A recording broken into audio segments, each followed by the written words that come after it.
¿Qué tal amigos? Bienvenidos a un episodio más de la Biblia bajo los lentes, en este largo estudio del Evangelio de Marcos. Ya vamos en el capítulo 12, bien adentrados en el capítulo 12, y hoy día nos vamos a concentrar en pocos versículos. Vamos a estudiar del versículo 28 al versículo 34, pero en un pasaje lleno de detalles importantes. Así es que vamos al estudio porque hay cosas muy interesantes que decir. Entonces, como siempre, privilegiamos el texto bíblico y vamos a Marcos capítulo 12, versículo 28. Esta es la historia bien conocida del escriba que le pregunta a Jesús acerca de cuál es el mayor de los mandamientos, o el primero de los mandamientos. Y Jesús le responde, ¿no es cierto?, que amar a Dios y amar al prójimo. Pero este pasaje tan conocido tiene consecuencias muy importantes, así es que las vamos a analizar en detalle. Como siempre voy a ir leyendo los versículos y vamos a ir analizando a medida que leemos.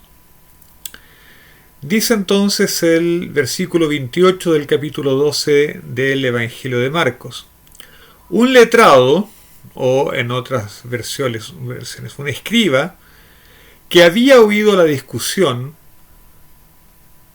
notando lo bien que les había respondido, se acercó y le preguntó: ¿qué mandamiento es el primero de todos? Estoy leyendo desde la Nueva Biblia Española por si les suena un poco rara la versión. La versión Reina Valera dice un poco distinto. No, eso no. Dice: acercándose uno de los escribas que los había oído disputar y sabía que les había respondido bien, le preguntó: ¿cuál es el primer mandamiento de todos? Bueno, en este versículo la Reina Valera refleja más directamente el griego que en la Nueva Biblia Española.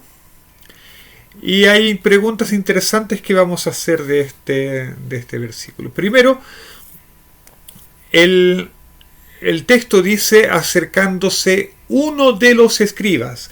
El texto griego no dice un escriba, dice uno de los escribas. Y la pregunta es: ¿por qué el texto dice eso? ¿Por qué no dice simplemente un escriba? ¿Por qué uno de los escribas?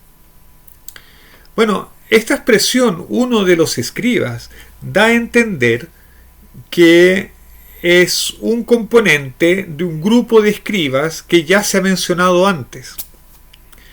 La última vez que vimos escribas en el Evangelio de Marcos fue en el capítulo 11, en el versículo 27, cuando un grupo de sacerdotes, escribas y ancianos se acerca a Jesús para preguntarle con qué autoridad hacía las cosas que él hacía. Y bueno, esa discusión ocurrió al parecer el mismo día que la discusión que estamos, la conversación de la que estamos siendo testigos ahora. Por lo tanto, no es de extrañar que este escriba que se acerca haya sido uno de los escribas que le hizo la pregunta en el capítulo 11.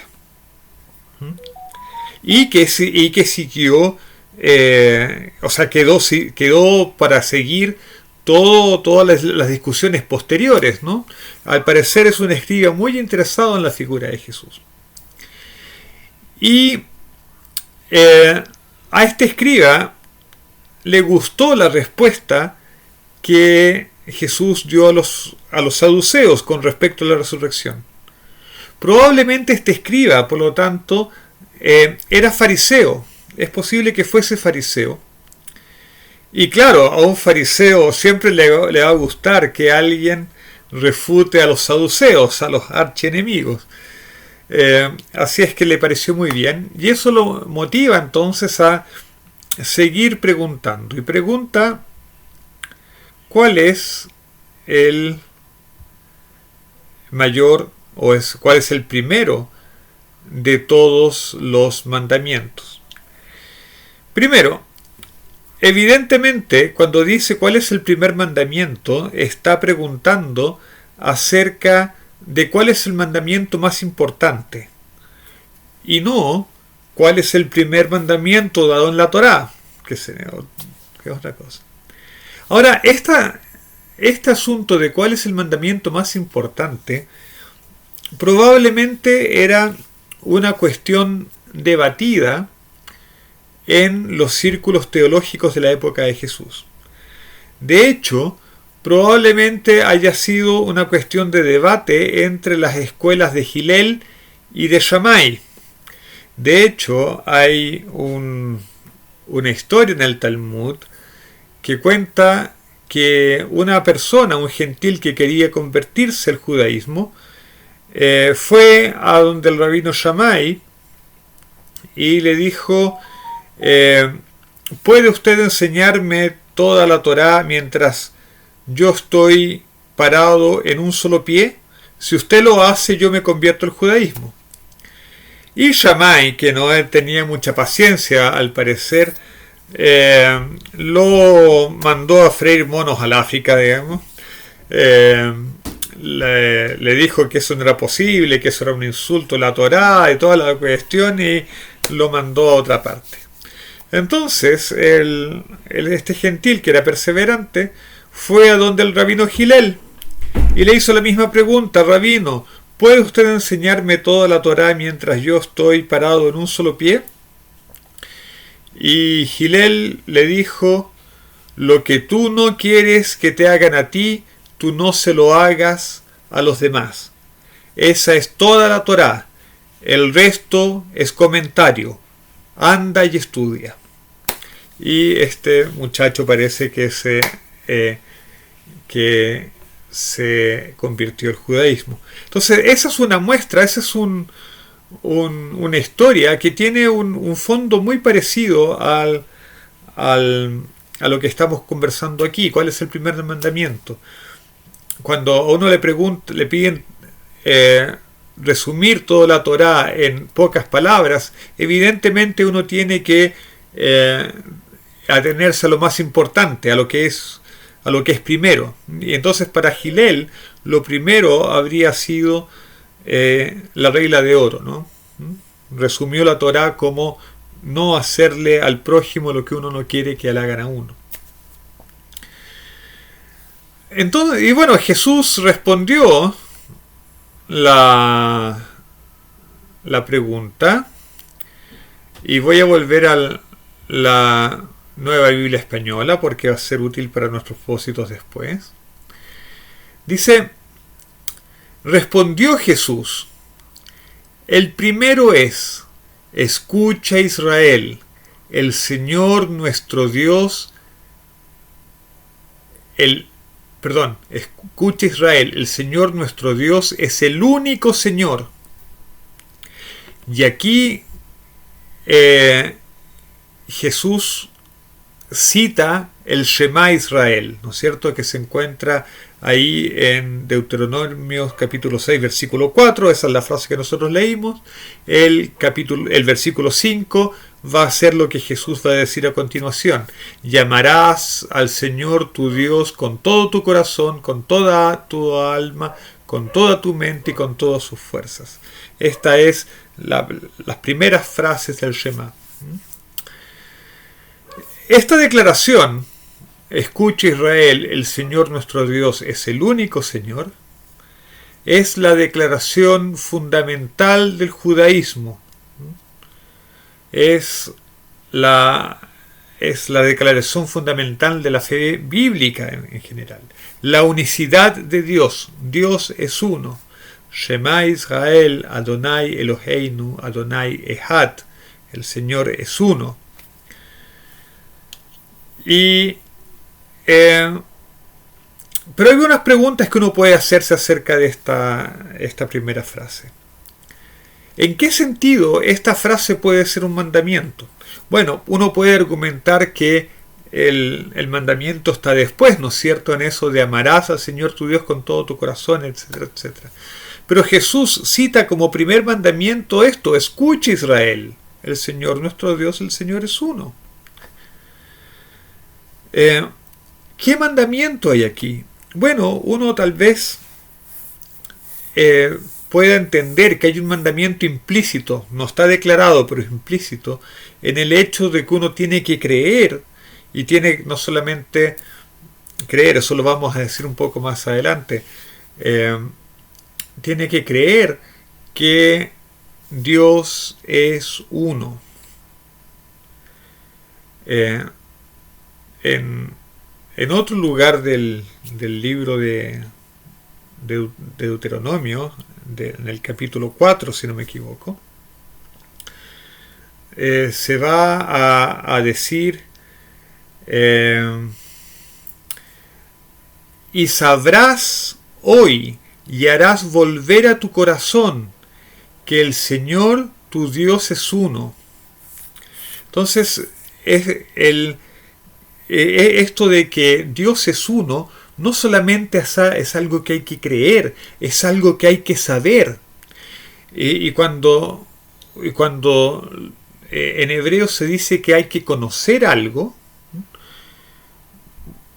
en realidad se está diciendo que uno tiene que saberlo de tal modo que eso tiene que interiorizarlo y tiene que llevarlo a la práctica. Es decir, en este primer mandato, escucha, Israel, el Señor nuestro Dios, el Señor es uno, uno tiene que llevar esta frase a la vida. Uno tiene que vivir sabiendo que Dios es el único Señor, es el único que tiene autoridad, es finalmente de quien provienen todas las cosas, que no hay otro poder sino el de Dios. Por lo tanto, una consecuencia de eso es que Dios finalmente controla la historia. Y lo que quiere decir que finalmente los propósitos de Dios son los que se van a realizar. Y a pesar que en este mundo vemos tamaña diversidad, vemos que pasan cosas extrañas, como que a los buenos les sucede lo malo, y muchas veces los malos parecen prosperar, tenemos que saber que Dios no es indiferente a lo que ocurre en el mundo, sino que es Él el que administra el mundo, y que finalmente van a ser los propósitos de Dios los que se van a cumplir. Así es que esta es parte de este primer mandamiento, el vivir el conocimiento de que Dios es uno, y que por lo tanto no estamos sujetos a los caprichos naturales, no estamos sujetos a los vaivenes de la vida, sino que finalmente, si nos agarramos de Dios, estamos en la seguridad de que Dios es el que administra la historia. Muy importante en estos tiempos de COVID, finalmente. Pero sigamos. Dice el versículo 30: y amarás al Señor tu Dios con todo tu corazón, con toda tu alma, con toda tu mente y con todas tus fuerzas. Aquí Jesús está citando el versículo 5 del capítulo 6 de Deuteronomio. Ahora, una pregunta que uno puede hacerse ¿es razonable que amar sea un mandamiento? Porque amar, bueno, uno ama algo con lo que tiene química, ¿no es cierto?, con lo que tiene afinidad. Y el amor uno espera que sea espontáneo. Pero aquí el amor está dado como mandamiento. Lo que nos exige pensar de que el amor no puede ser visto solo como sentimiento, a pesar de que sí tiene una parte de sentimiento y afección, ¿no? Sino que, y eso estamos cansados de oírlo en las iglesias, el amor es un principio que tiene que ser vivido. Y en ese sentido puede ser un mandamiento. Hay que amar a Dios. Y hay que hacerlo con todo el corazón, con toda el alma, con toda la mente y con todas las fuerzas. Es decir, el mandamiento implica amar a Dios con todas las facultades y todas las posibilidades del ser humano. Es decir, el amor a Dios debe ocupar todas las facetas de la vida. El amor de Dios es algo que tiene que permear la vida y la interpretación de la vida y la interpretación del mundo. Por lo tanto, este mandamiento nos está llamando a una vida en la que Dios no puede ser separado de ella. Nuestra vida tiene que estar inmersa en Dios. Lo que implica necesariamente que la realización de este mandamiento no es puramente cultural. El amor a Dios no se realiza solamente en las oraciones, no se realiza solamente en ir a la iglesia, no se realiza solamente en ofrendar en la iglesia. El amor a Dios se realiza en todos los aspectos y actividades de nuestra vida. Ahí tiene que realizarse. De hecho, en hebreo, el texto hebreo es un poco diferente a lo que está aquí, porque dice el texto: amarás al Señor tu Dios, bejol levabeja, con todo tu corazón, bejol nefsheja, con toda tu alma, y dice después bejol meodeja. Bejol meodeja, ¿qué quiere decir bejol meodeja? Meodeja viene de meot, y meot quiere decir mucho. Entonces yo no sé cómo decir eso en castellano. De toda tu muchidad. En realidad uno podría decir de toda tu plenitud. Esa plenitud involucra todo lo que uno posee. De hecho uno puede traducirlo como con todos tus recursos. Con todos tus recursos, lo que implica también recursos financieros. Es decir, amar a Dios tiene que ser expresado en el sentido integral de la vida, con todo lo que el ser humano es y con todo lo que el ser humano tiene. Eso tiene que ser el amor a Dios. Entonces este amor a Dios no es puramente cultural, es algo que se realiza en la vida, y sobre eso vamos a insistir en un rato más. Hay un detalle textual aquí en este versículo, porque si ustedes reparan, el versículo dice, por lo menos en la Nueva Biblia Española, dice: llamarás al Señor tu Dios con todo tu corazón, con toda tu alma, con toda tu mente y con todas tus fuerzas. 4 elementos. Bueno, es así al menos como aparece en los mejores manuscritos del Nuevo Testamento, del libro de Marcos. En los manuscritos más antiguos y de mejor calidad, en los que más se confían, digamos, aparece así, con cuatro elementos. Mientras que en manuscritos más tardíos, de los que fueron traducidos la Reina Valera, por ejemplo, dice: con todo tu corazón, con toda alma. La Reina Valera también dice: con toda tu mente y con todas tus fuerzas. También 4 elementos. Pero en el texto hebreo solamente aparecen 3 elementos. Aparece con todo tu corazón, con toda tu alma y con todas tus fuerzas, con todos tus recursos, con toda tu meodeja. Aparecen 3 solamente. La pregunta es: ¿por qué Jesús habría dicho 4 elementos? ¿Por qué en el texto de Marco aparecen 4 si en el texto hebreo solamente aparecen 3? Esa es una buena pregunta. a la cual no tengo respuesta, porque ni en la Septuaginta, ni en los Targumim, ni en el Pentateuco samaritano aparecen 4 elementos. En todas las antiguas traducciones, en todas las antiguas versiones de este texto aparecen solamente 3 elementos.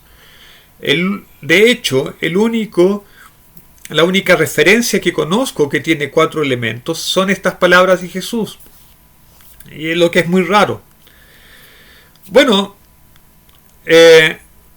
quizá, esta es una de mis hipótesis. Una de mis hipótesis es que quizá toda tu mente y todas tus fuerzas sean un desdoblamiento que hizo Jesús para tratar de explicar qué es o que habría hecho Marcos tal vez al escribir del Evangelio, para tratar de explicar qué es lo que el hebreo quiere decir con Behol Meodeja. Meodeja, como vimos, es una palabra difícil de traducir. Yo tuve que inventar ese neologismo muchidad, ¿no? En tu abundancia, de tu abundancia, vas a ver a Dios. Entonces, a lo mejor Jesús, queriendo dar a entender, o Marcos explicándole a los romanos qué quiere decir este concepto de meodeja, este concepto integral de meodeja, tal vez él lo expresó con estas 2 palabras, con la palabra mente y con la palabra fuerza, ¿no?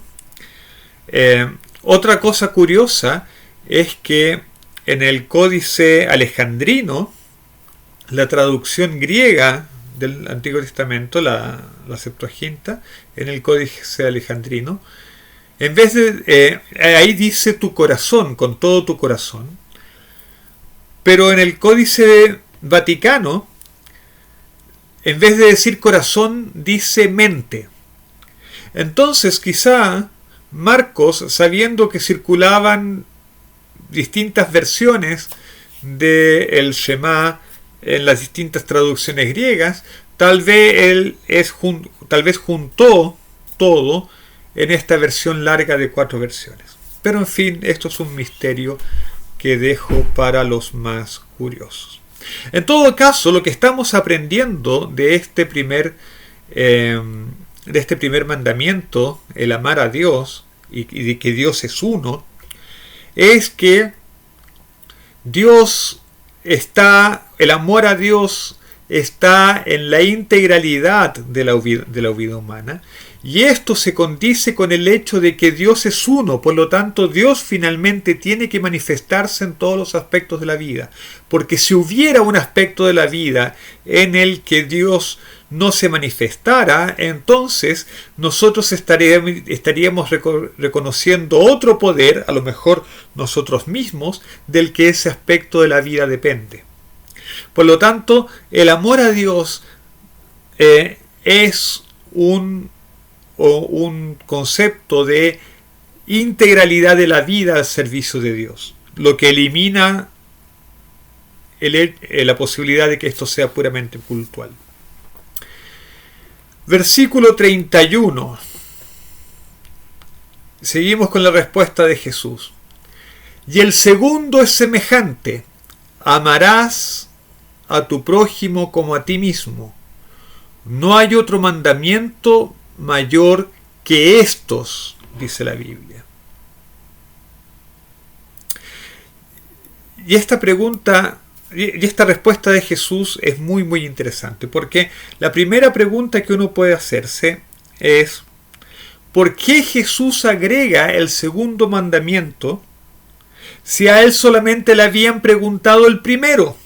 Por el primero, ¿por qué Jesús agrega esto? Bueno, una respuesta tentativa, que es la que yo daría, es que quizás no se puede comprender el primer mandamiento sin el segundo. O en otras palabras, quizá no se pueda cumplir el primer mandamiento sin el segundo. ¿Por qué? Porque hemos dicho que el amor a Dios implica la dedicación o el involucrar a Dios en la totalidad de la vida. Toda la vida tiene que ser consistente con el amor a Dios, con vivir según como Dios quiere, ¿no? Porque finalmente amar a alguien significa hacer la voluntad de ese alguien. Amar a Dios significa finalmente hacer la voluntad de Dios y hacerla en todos los aspectos de la vida. Entonces, muchas veces el amor a Dios se realiza en el amor al prójimo. Y por lo tanto, el segundo mandamiento no es un mandamiento independiente, sino que es una parte del primer mandamiento también. Y quizás sea la parte más importante del primer mandamiento. Quizás amar a Dios a través del amor al prójimo sea la parte más difícil y más importante del primer mandamiento. Y este razonamiento que estamos haciendo se comprueba en el hecho de que Jesús termina en el versículo 31 diciendo: no hay otro mandamiento mayor que estos. Y cuando dice estos, coloca al primer mandamiento y al segundo en pie de igualdad. Estos son los mayores mandamientos, como si empatasen en el primer lugar, y no hay nada superior a esto. Es decir, la Torá se resume en esto. Esta es la esencia de la Torá. La esencia de la Torá no es solamente el amor a Dios, es el amor a Dios realizado también en el amor al prójimo. ¿Ok? No es posible separarlos. Entonces, el segundo mandamiento no es segundo en realidad, porque no es inferior al primero, es junto al primero. Además, ¿por qué Jesús agregaría y enfatizaría este segundo mandamiento? Porque Jesús sabía que era en este aspecto que los judíos se jugaban la vida, jugaban su destino. De hecho, hasta el día de hoy, los rabinos reconocen que el segundo templo fue destruido y por lo tanto que la razón del segundo exilio fue el odio entre los hermanos, el odio gratuito. En otras palabras, el violar el amor al prójimo. Sigamos adelante. Entonces, versículo 32. Entonces, el escriba le dijo: bien, maestro, verdad has dicho que uno es Dios y no hay otro fuera de él. Y vamos a parar aquí porque aquí hay algo importante. Aquí el escriba agrega algo que Jesús no había dicho. No está repitiendo solamente lo que Jesús contestó, sino que agrega algo más. Agrega esta frase: y no hay otro fuera de él. Por supuesto, eso estaba implícito en la respuesta de Jesús, pero el escriba lo hace evidente. Ahora, ¿por qué es importante? Esta frase, y no hay otro fuera de él, es una frase que ocurre al menos 4 veces en las Escrituras. Está en Deuteronomio 4.35, Deuteronomio 4.39, Isaías 44.6, Isaías 45.21. Y esto quiere decir que Dios es el único que realmente tiene existencia. No existe un poder fuera de Dios. Y si no existe un poder fuera de Dios, nada existe. Nosotros tampoco existimos fuera de Dios. De hecho, el apóstol Pablo va a decir que en Dios nosotros nos movemos y en Él existimos. Existimos en Dios, no fuera de Él. Todas nuestras acciones son acciones en Dios, y todo lo que ocurre en el mundo ocurre en Dios también, aunque Dios esté escondido y a nosotros nos parezca ilusoriamente que este mundo se gobierna solo. o que hay poderes independientes aquí, pero eso no pasa de ilusión. Dios es uno y es el único que existe. No hay nada fuera de él. Pero bueno, ya hemos comentado de eso, no vamos a insistir demasiado. Versículo 33. Y el escriba continúa, ¿no es cierto? Había dicho: Maestro, verdad has dicho que uno es Dios y que no hay otro fuera de él. Y el amarle con todo el corazón, con todo el entendimiento, con toda el alma y con todas las fuerzas, y amar al prójimo como uno mismo, es más que todos los holocaustos y los sacrificios. Aquí también el escriba coloca cuatro elementos. Déjenme contar aquí qué dice el texto, el texto griego, el texto crítico. Tescardías, sinéseos, isquíos.